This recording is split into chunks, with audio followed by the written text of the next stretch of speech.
My name's Cameron Hickey.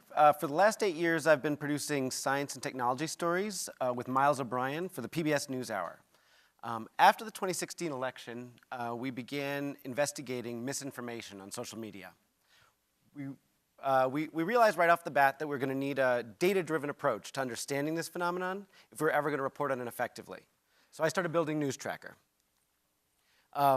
It was clear right from the beginning that this challenge was going to be the game of whack-a-mole. Whoever's creating the misinformation, if it's some guy in his mom's basement in California, to a teenager in Macedonia, or a troll working for the Internet Research Agency, in some sense, they're all trying to avoid detection. Then, as we dug deep into looking at the content itself, we realized we also needed a better name for it. Fake news just isn't right.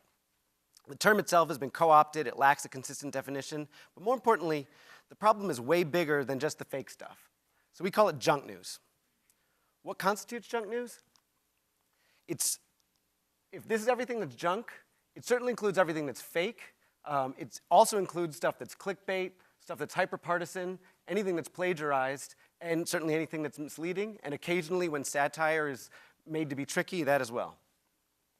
I'm going to skip through some slides here just to move along because I know we're running out of time, but so these were our basic goals: identify new sources, track the content, analyze the patterns, and then make all the data accessible.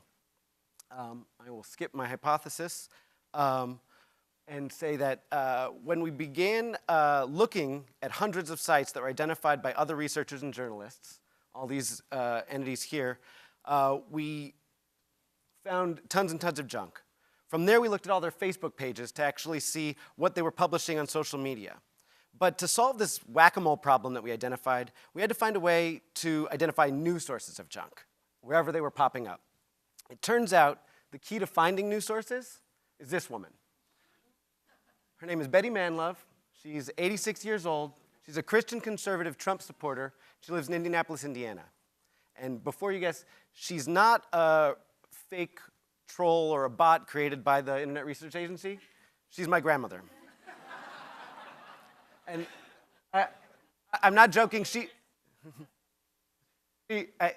is not as good as you. She posted this weekend.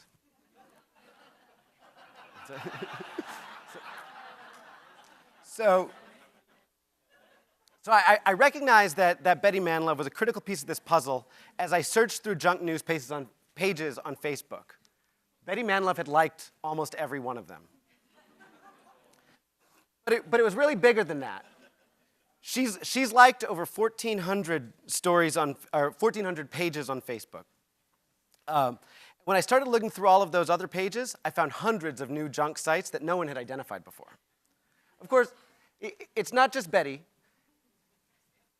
Most Facebook users who engage with junk news pages have liked lots of other junk news pages as well. So by systematically reviewing the other pages that this audience liked, that would lead me straight to new sources of junk. So what do we build?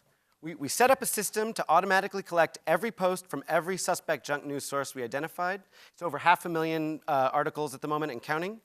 We pull this content from Facebook pages, and until last week, Facebook groups as well.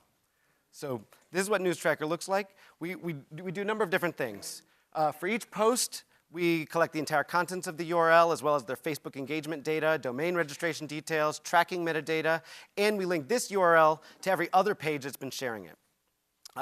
We built a simple interface for processing new sources that we collect from the social web so that we can quickly classify them and track these pages after we review a sample of the content that they're publishing. Created a simple algorithm to come up with a crude junk score to help us sort which content should be reviewed first. And finally, we made it so that we're able to explore the misinformation networks that are created by the associations between Facebook pages and the domains that they're sharing. As we built the prototype, we learned quite a lot. New domains were appearing constantly. This is a screenshot from this past weekend showing how quickly NewsTracker picks up new domains that are sharing junk news. These two at the top were identified and pulled in NewsTracker 3 hours after their domains were registered. We're seeing an average of 80 new domains that have just been registered every month. In addition, we recognized that meme images can be a potent weapon in the spread of disinformation from these same pages. So to analyze our content, we're using OCR to extract all the text so we can make that content searchable as well. And finally, to extract patterns that are emerging from the data, we're also using entity extraction on the content to identify popular and salient keywords. It gives us kind of a window into the hot trends in the junk news web. So this prototype is still a work in progress, but it's already helping to serve this larger goal, which is we're identifying and tracking new misinformation narratives as they emerge. I'm just going to jump ahead real quick. This project is going to be moving to First Draft News and the Shorenstein Center at Harvard in order to make the insights that we're gathering and our ability to investigate this information accessible to a wide array of newsrooms. I think I can actually cut right there.